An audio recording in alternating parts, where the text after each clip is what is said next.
Hello, I'm Will. Welcome to ResearchPod.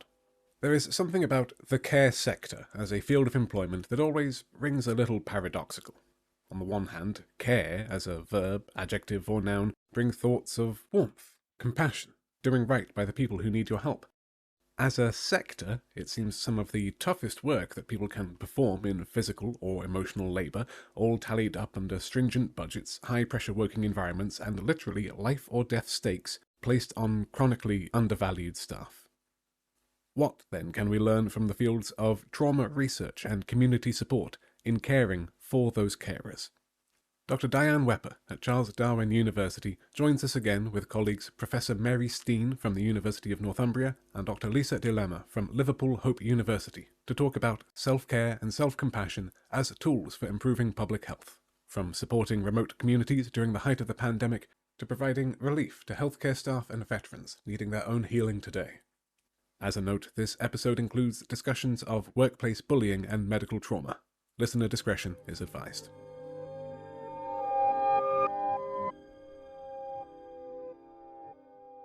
And joining me for this episode, Dr Lisa Di Lemma, Dr Dianne Wepa, and Professor Mary Steen. Hello to you all. Hello, Will. Hello. Hello. And thank you for inviting me to this podcast. I'm going to introduce this podcast with my own definition of what I believe self-compassion is. And self-compassion is having the ability to care for yourself by being aware of your feelings and accepting these when experiencing difficult life problems and or work challenges. And that does fit in with Paul Gilbert's statement. He sees it as a basic kindness with a deep awareness of the suffering of oneself and other living things, coupled with the wish and effort to relieve it.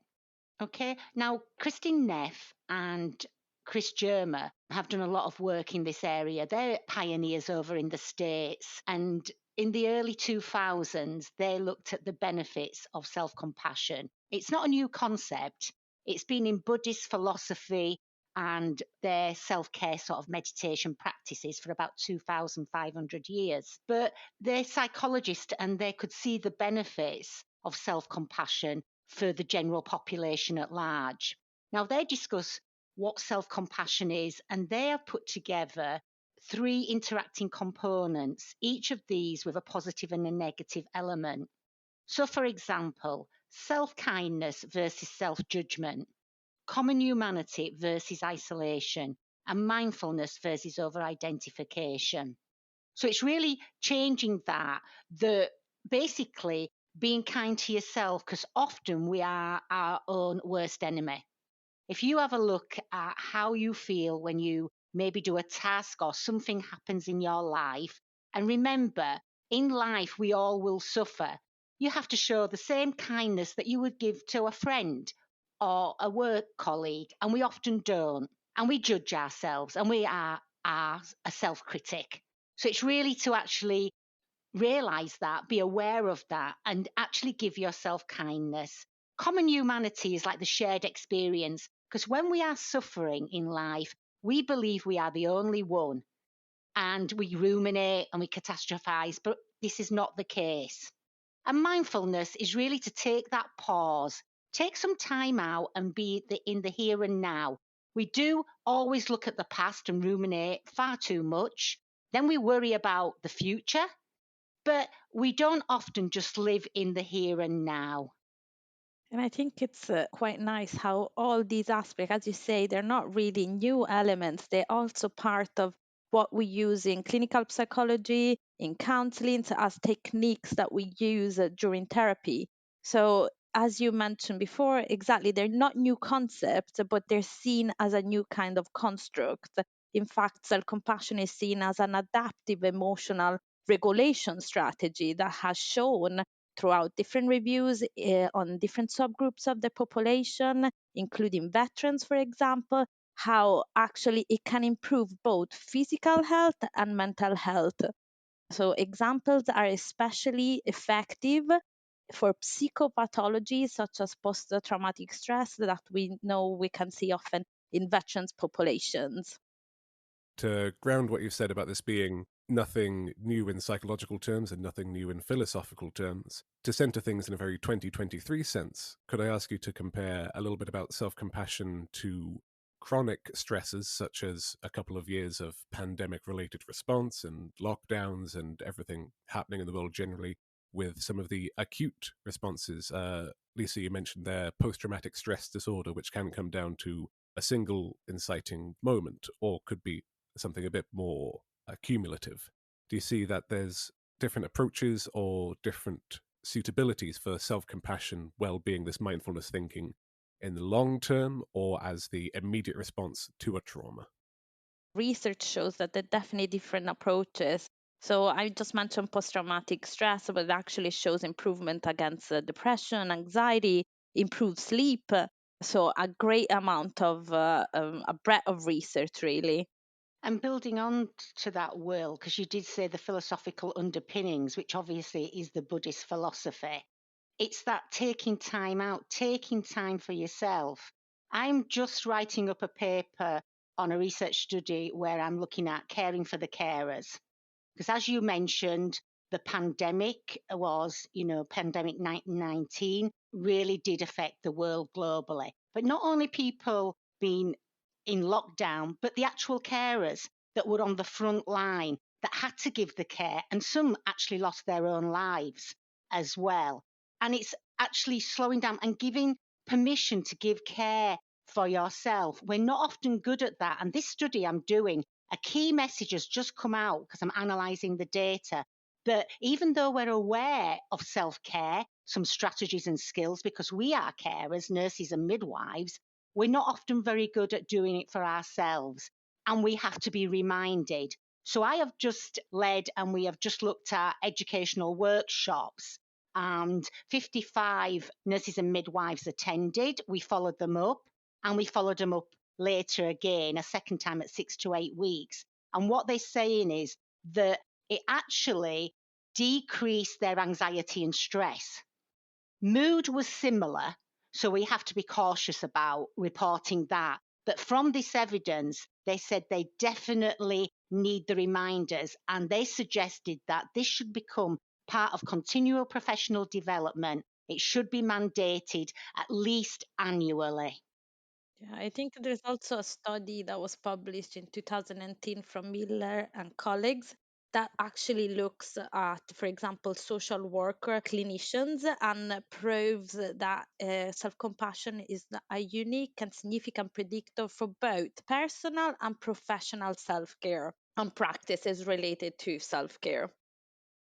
And that's interesting because the nurses and midwives fed back about their personal stresses at home with family, with relationships, with even financial issues, because, everybody is under pressure. I think the whole world at the moment, when you look at society and different nations, and that coupled with workplace stresses, they were saying about shortage of staff, long shift patterns, no breaks. It's the accumulation of those stresses that actually can lead to poor mental health and illness. And they said that by being reminded to practice self-compassion sort of strategies, for example, meditation, taking some time out, that I'll be okay. All right, I've not got this right, but it will pass. I will go through. It enabled them. It was like a buffer to prevent it escalating perhaps to compassion fatigue and also burnout. To come back to something that, Mary, you mentioned, that we have the Western psychology perspective, there's the Buddhist perspective, and Dianne, something that we've mentioned in a couple of past podcasts is the Indigenous Maori perspective, Indigenous Aboriginal Australian perspectives on well-being and pandemic response, natural disasters. Could I ask you to kind of put that in more of a, to fill out that global view of how self-compassion, mindfulness manifests in different cultures and different attitudes to community and personal health? Yes, Mary and I have done some work in that space as well with the Aboriginal woman, which I think she could probably add to. But definitely in New Zealand, we do have a term called aroha, Aroha, and that's a wonderful word because it can mean love and it can actually mean sympathy or empathy. And when it's used in a sentence, you can say that you are showing aroha or even kindness for a person. So I think, a lot of the Indigenous cultures do have basically one word that means a lot of things. And I think when you have the English language is very much noun driven, and there's lots of defining of words. So, you would say sympathy, empathy, caring, compassion. And so a lot of Indigenous cultures, the language is verb focused. So it's what are we doing with the words? And so I've been doing a bit of work around the concept we identity, which I've talked about before, which is different to identity. So the collective orientation around wellness and self compassion is very strong, and the term we and us is quite dominant in Indigenous cultures' language. It's very few would use the word I. So I think that lends itself to what's been said in this podcast, which Mary, I think, can expand on in terms of how do we do that in the workplace and doing some behavioral activation.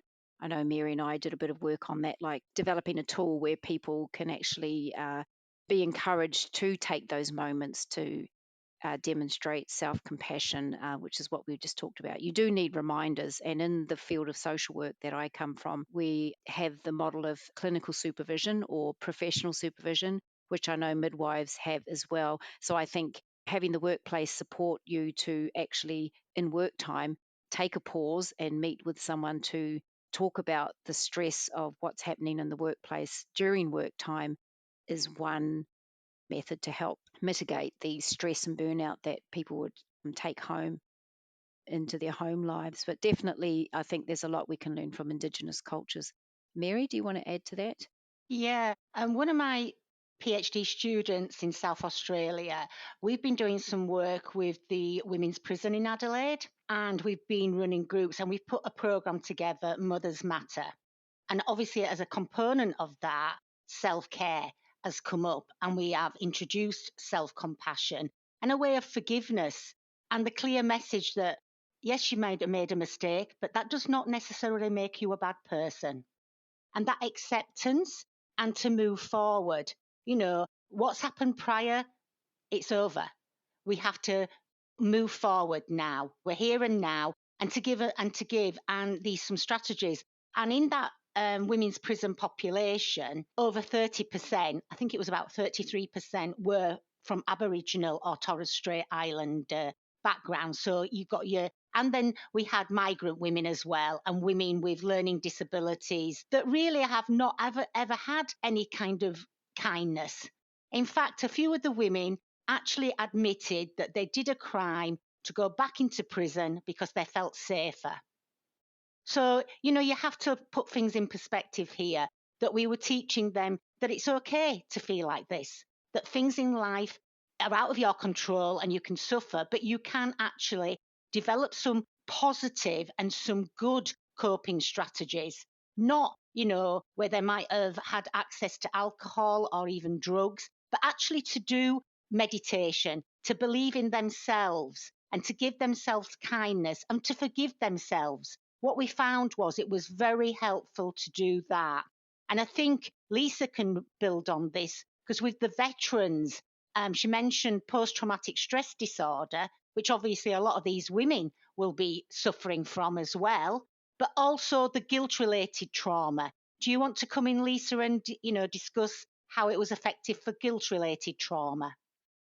Yeah, so in the systematic review, actually a scoping review we published just prior to the pandemic, we found that it was obviously had an effect in various psychosomatology, but in particular PTSD, trauma, guilt related, and as well improving physical aspects, physical health, such as sleep.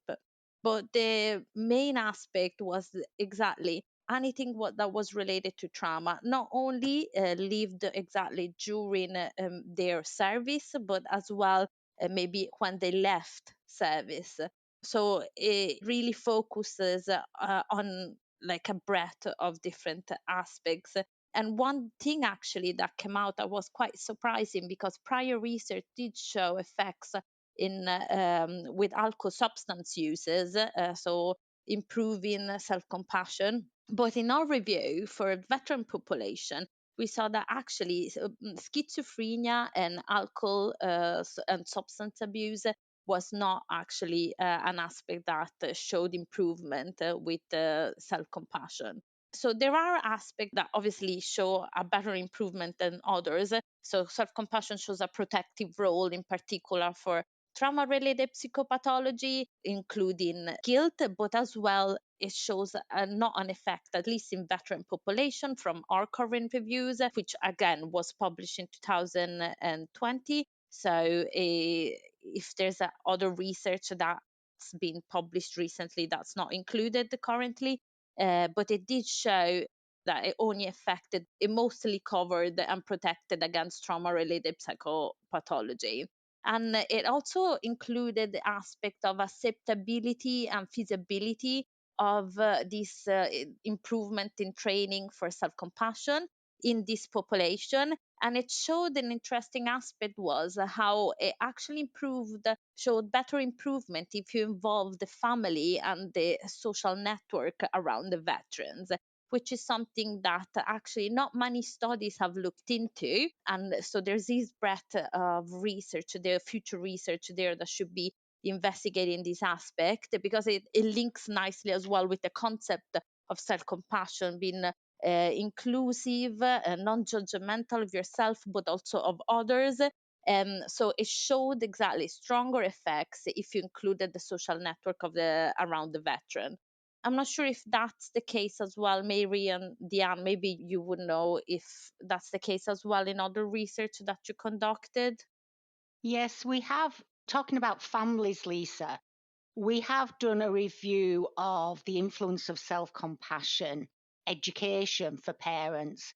Myself, Dianne, and Suika Hoffman and Lois McKellar, we had a look at the research, and we found 10 studies that actually address this. And interestingly enough, it was parents that had children with additional needs. So you can imagine parenting is one of the most challenging roles. I speak from personal experience, and I think we all can here, and people that are listening. It's not easy, is it? There's no such thing as a perfect parent, but we're good enough, aren't we? That's what I always say to the mothers and fathers that I do sessions with. And in this review that we found, when they learned how to give themselves compassion, take that time out, they could cope better and their anxiety and stress reduced. So we could see a pattern. So we believe that if it works with parents that have children with additional needs, which is the research that's showing, then, on a balance of probability, it's going to work with parents in general. And this is an area that we're going to take further and do further research and introduce self-compassion education, part of the antenatal sort of education during pregnancy, but then follow it through postnatally, because this is where a lot of parents are saying they're struggling. Mental health is increasing. And so I think it's an area that we can actually identify. Do you want to build on that, Dianne? I'm thinking of the work that our master student Sophia, with working with the fathers and how they were trying to work out how to use self-compassion with their young babies, wasn't it, that were in the NICU, in the intensive care unit. Yeah, that was in the Women and Children's Hospital in Adelaide, Will. And what she looked at is there's a lot of evidence around skin-to-skin contact. We're mammals, remember. We have to give that loving kindness, that warmth, that depth. But obviously in Australia, it's been termed kangaroo care.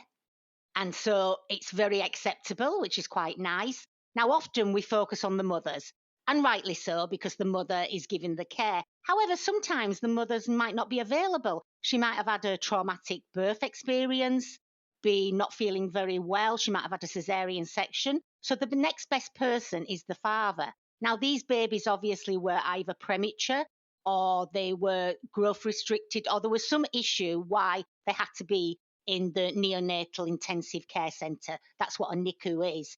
And so the fathers were taught how to actually give the kangaroo care. And it was amazing. They all calmed. Oxytocin was released. It was absolutely amazing. And there's other studies showing that cortisol levels go down. And that really leads to that we should be kind, that it takes a village to bring a child up. And yes, Lisa, like you said, we really need to look at the support of people like veterans, for example, parents, the allo parents, the grandparents, other people that maybe some societies do better than the Western world. That we have become a little bit isolated, because of work, we move away. Have we got the family support? Do we give that kindness? And this probably really showed, like you mentioned, the COVID-19 pandemic, where we did become isolated, didn't we? Yes, we could Zoom and talk like we're, speaking today, but nothing really that face to face and that human contact, and often one of the self compassion strategies is touch. I know when I'm having a difficult time at work, and it is, because we're all under pressure with shortages, even midwifery educators and researchers, we're short of staff. But I take a pause, as Dianne mentioned earlier. I put both hands over my heart and I think I'm okay. This will pass. I'm okay. I need time to take out. And it's interesting, when I went to Brazil, I was the only one working all the time at my desk. I kid you not, Will, and having a sandwich and a coffee as if I can't, really bad habits, to be quite honest. And yet, my Brazilian colleagues know, Mary, we go for lunch. We down tools, we take time out, and we have a nice lunch. And then we come back refreshed. We have a little walk, we have some fresh air, we appreciate the environment, each other's company, our support of each other. And then we will assure you that you will be more productive. And guess what, Will? They were right. So I had to unlearn some bad behaviors. I don't know if Lisa and Dianne want to build on that. Yeah, I was gonna just link nicely there with what you were saying related to COVID. So I'm writing currently a paper. It's not on self-compassion really, but it does link nicely because it's looking actually at the relationship. It's a qualitative study looking at the relationship between increased use of drinking risky alcohol during COVID and perceived stress in students.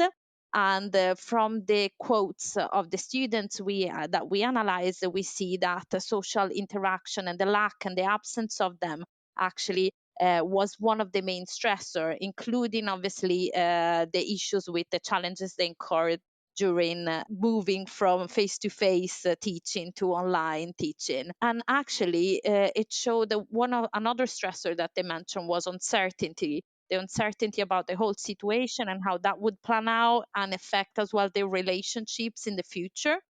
And it does link nicely with self-compassion because obviously due to the breadth of research showing improvements in well-being in general, we see how the students had a narrative in this study that we run and we're at the minute writing up, how actually that could have helped having a bit of self-compassion, acknowledging the situation, that it's temporary and would have definitely helped their benefits. But social interaction exactly was one of exactly the main stressor that came out during the pandemic, at least in the studies and it's actually in line with a breadth of research again of COVID and loneliness and increases in mental health issues during the time. Dianne, you mentioned in your first podcast the well-being and resilience about the 5 ways to well-being, which obviously is being embedded and adopted throughout the NHS in the United Kingdom. And I think that links into what Lisa's saying, and actually self-compassion.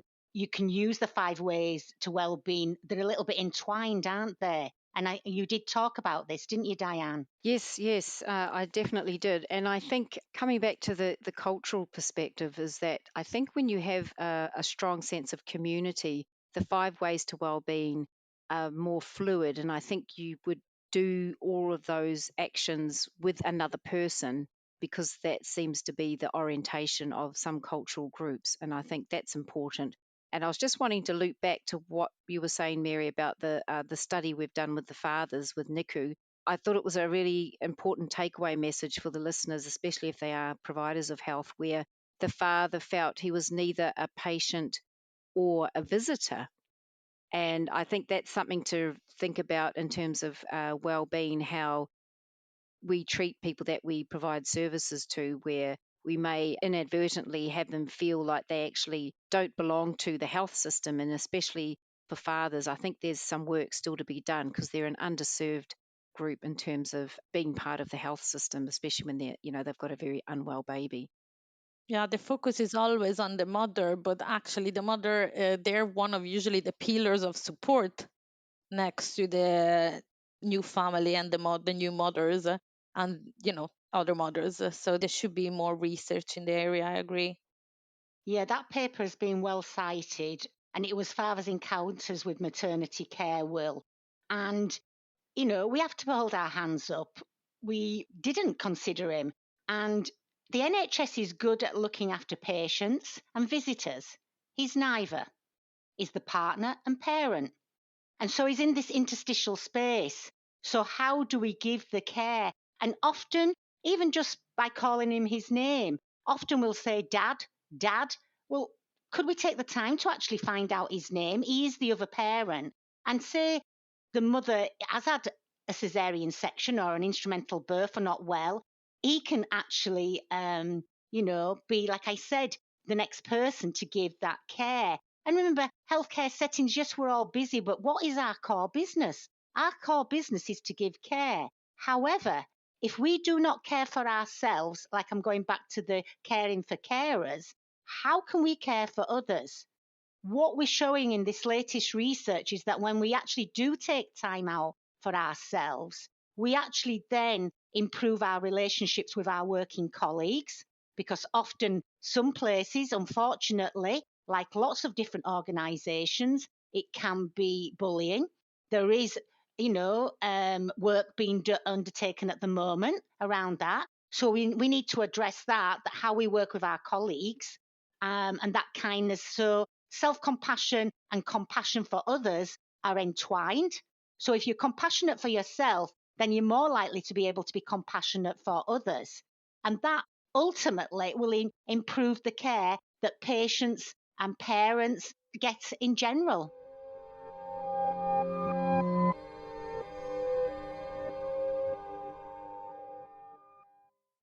There's one question here that I'd like to address. We've mentioned of that self-care, self-compassion, it can be a tool for yourself. And I wonder, could you tell me more about self-care, not just as a tool, but benefiting from other health tools, not just other counseling and other therapy, but also mobile health tools, some of the app research that's going on about how, technology tools can supplement, if not face-to-face time and self-compassion, but deliver it to where it might not otherwise be deliverable in traditional health interventions. Yeah, so there's a breadth in general of that of research. Like my background is mostly in addiction, so my PhD was looking at actually improving a cost-effective tool for reducing hazard drinking in people that are not substance dependent, but drink over the recommended guidelines. And obviously, the use of this technology helped multiple ways. One, they're cheaper to run. Secondly, they reach widely, internationally. And if you think about specific settings and contexts, if you just think about COVID, they can support during situations such as social isolation and restrictions that have been during lockdowns that we've seen. And they already started looking at this also for self-compassion. They show to be effective in improving self-compassion, improving well-being, reducing stress. However, obviously, because they're just in the development, these studies, we need more of those randomized control trials in order, because obviously the research is just at its beginning. It's more pilot studies on small subgroups of the population with small sample sizes. So obviously there still needs to be further research just to show how cost effective these are. However, there is definitely showing that direction of positive effects, that you can improve self-compassion with the use of these apps and online tools. And just to add to that too, and then I'll take it back to Mary, is in the other podcast how I talked about the research I'm doing reviewing the suicide prevention apps, and I reviewed with the team 10,000 apps, and none of them were co-designed with the end user in mind. And so I think when we do look at digital solutions, we have to be quite critical and I think not take them on face value, because the literature is showing there's a huge drop off rate of people engaging with the app. So there's actually no quality review or even an ethical review around the governance of these apps and the privacy, conditions when people do sign up for them. And basically the takeaway message is that any of these sort of clinically focused apps do need to be with a psychologist or a mental health practitioner, whereas if people use them on their own, I think as long as people know that's at the lower end of the continuum, if you like, to help with the self-care and self-compassion. So we would need to look at how that is staged throughout the continuum, because if there are people in that acute phase of unwellness with their mental health, they really should be working in tandem with the health professional. And Mary, I was just going to loop back, the work we did on behavioural activation, sorry, I might have the term wrong, a while ago, and where I was piloting the questionnaire on things that you were having me pretending to be a client and identifying certain activities that I would go away and then come back and report to you on whether I had done those and rating them. I don't know if you remember that. That would be something worth following up.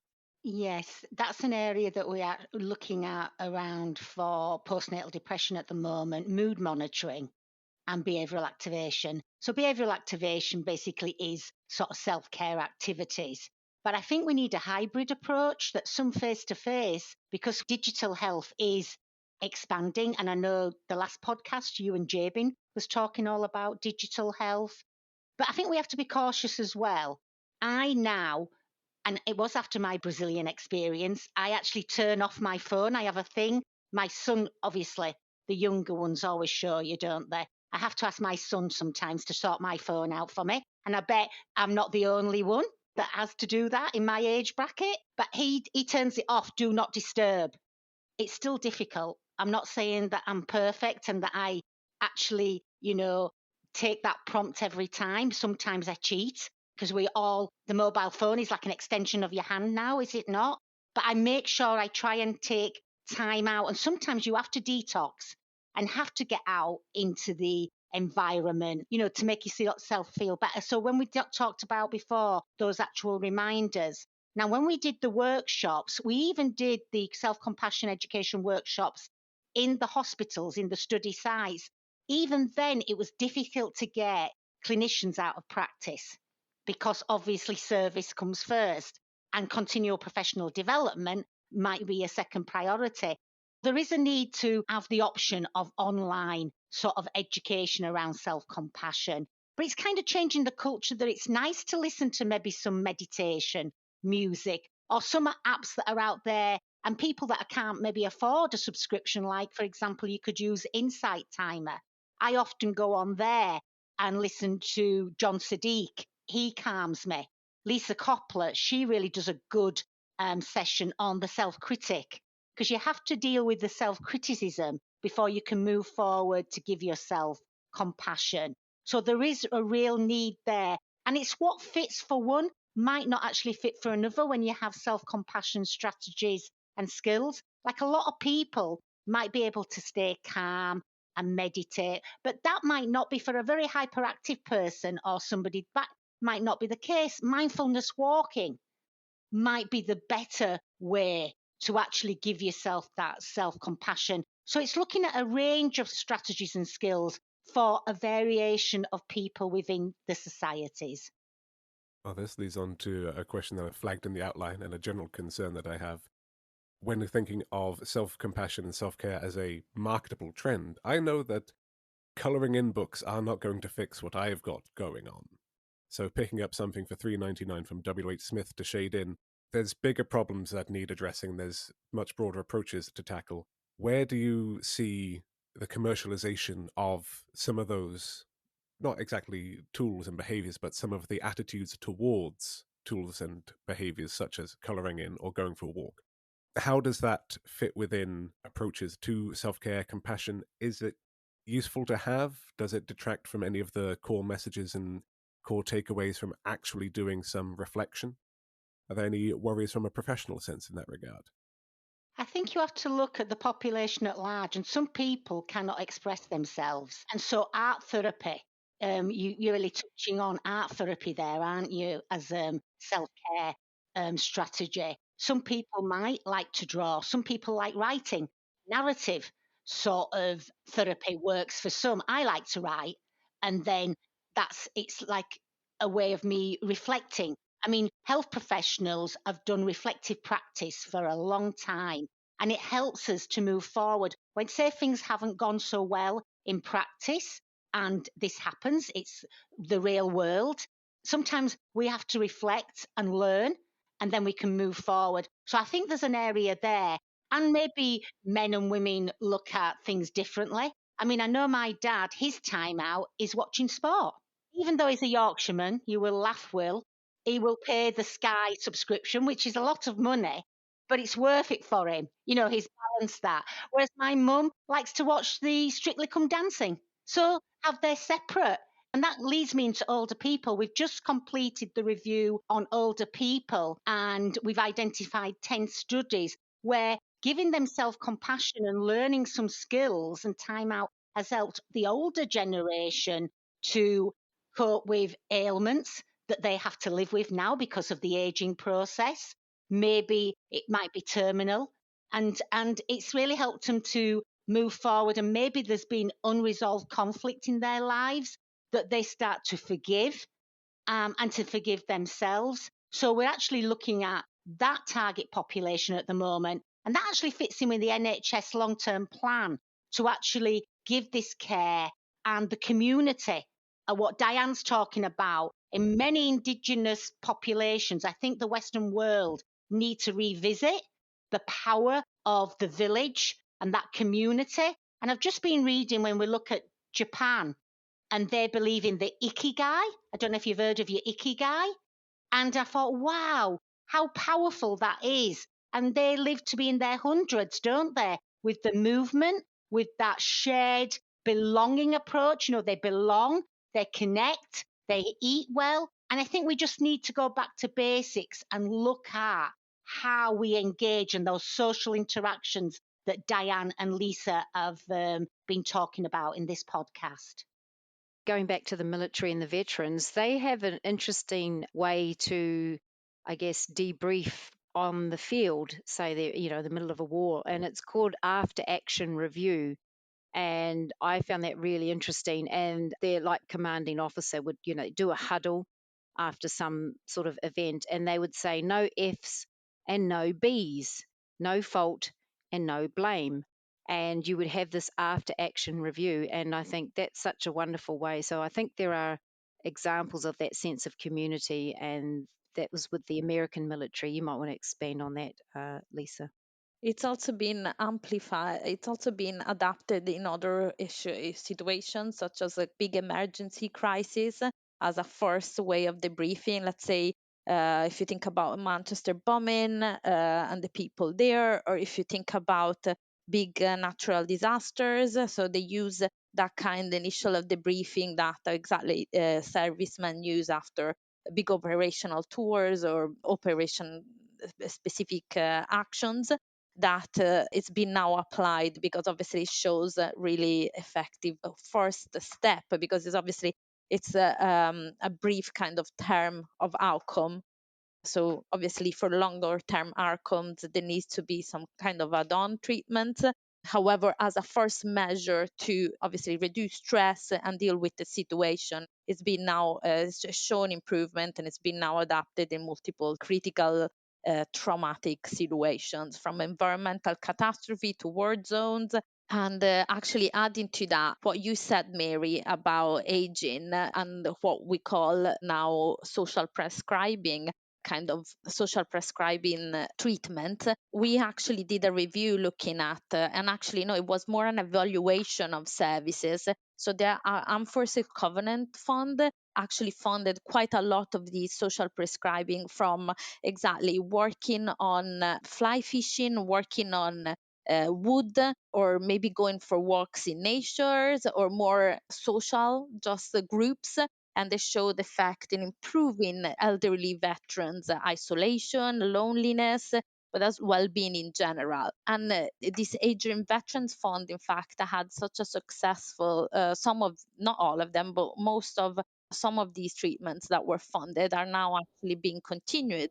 And they're not only focusing, as you mentioned, as maybe walks or more specific treatment, but they focus also on learning skills. For example, as you mentioned before, being elderly veterans, so we're looking at population that usually over 60, 75, actually the main age is.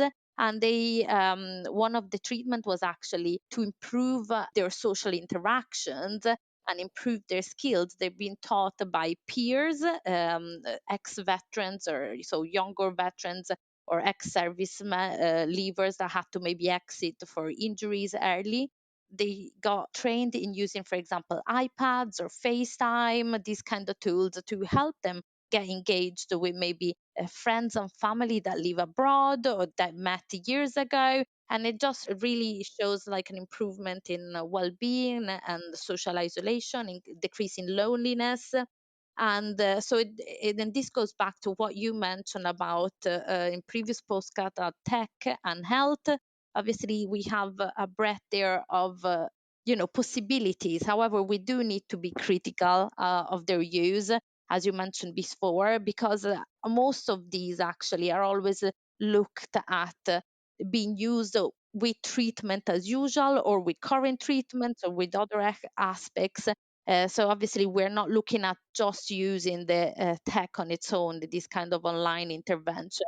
And most of these online intervention also look at, as you say, engagement is essential. So if you have a big dropout rate and the user doesn't engage with them from the beginning, apps or online intervention that includes usually reminders of engaging actually show a higher, greater success in improving, for example, as well, so self-compassion as its own, but other aspects as well, depending what they're looking for. So yeah, I just wanted to add that to what you mentioned before. That actually leads into wisdom, the knowing, when you look at societies and you look at caring for others and from an anthropological perspective. And when we were doing the research in the women's prison with Aboriginal and Torres Straits women, they wanted their elders or the aunties, and we used elders, when we were doing this research to meet the cultural sort of needs and the cultural safety aspects. And they really want back, which is traditional, and it might be called something different in other societies, the yarning.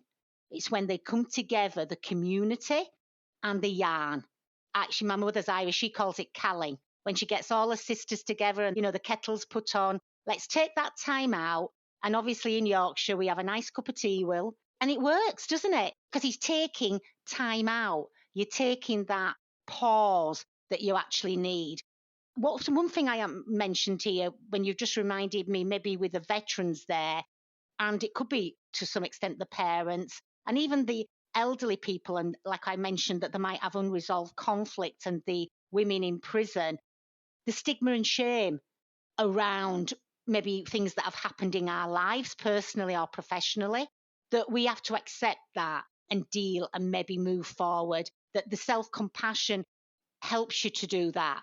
But also, like we said, the reminders, but to be aware, because remember, the Buddhist philosophy underpins this. Now, the Buddhists believe in the Four Noble Truths: suffering, cause, sensation, and the pathway out. And the Western world, we don't really want to look at suffering. We try to avoid it, but you cannot avoid it because it fits with the three inevitables that the Buddhists talk about, which is aging, illness, and death. So if we put these into our background and our philosophies, when we actually give care and we connect with people, we will have much more of that knowing, that knowledge and wisdom that many societies do, as well, the wise man and the wise woman. So I just believe we can all benefit from self-compassion.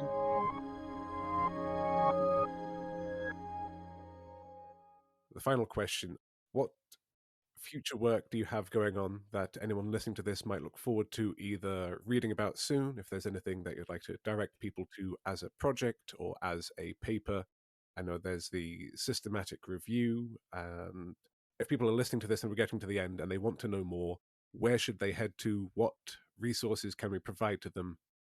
I mean, there is a specific website that Christine Neff and her colleagues have set up. So if you actually Google self-compassion, you'll come. And she has they've put together like a range of studies because evidence is emerging. But when so I would go there to look at sort of self-compassion. There is books out there, obviously, to help you with self-compassion as well. We're actually just about to submit a couple of papers because obviously we look at the evidence first, then we justify why we undertake the study, and then we'll go on to do further research. Now, it's only the last 2 decades, but yes, it is emerging. And yes, Lisa did say many are feasibility studies or pilot studies, but collectively they come together. Now, we did do a scoping review because often when you don't know about a subject, you would do a scoping review. And we use the JBI sort of frameworks, which helps. And that's nationally, if you want to look up the JBI sort of tools to help you do any kind of reviews, I find them really helpful. And then from the scoping review, now we're doing a systematic review.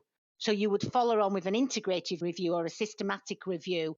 And what we're trying to do is, yes, we're trying to accumulate the evidence together because separately it would be classed as weak evidence, but collectively you're actually strengthening the evidence to put forward. Now, we've been doing a lot of studies with different target populations and the finding similar sort of benefits for self-compassion. So what I want to stress is look at the overall evidence and quantitative evidence. Yes, we say systematic reviews are 1A evidence when you're looking at the hierarchy of evidence, randomized control trials 1B, but they're only good to answer questions about effectiveness and efficacy. However, what about acceptability? You need both. You need the qualitative data. And then you can do, like, for example, we have just done a mixed methods. So we will try and triangulate or we will integrate the evidence together. So one informs the other and supports. Then you have better evidence to support the use and benefit of self-compassion for everyone, really. Like we said, we've been looking at different target populations. We want to take this work forward, and we will do so. And really, looking at our students, I've been looking at the carers for the carers, but when I look at the actual students, they are struggling as well, aren't they? So that might be, I think Lisa mentioned that, but I think that's another target population that we need to address. Dianne, anything that you'd like to lead people towards? We're going to put links to these in the show notes and episodes. We'll be linking back to the other interviews that you've done as well.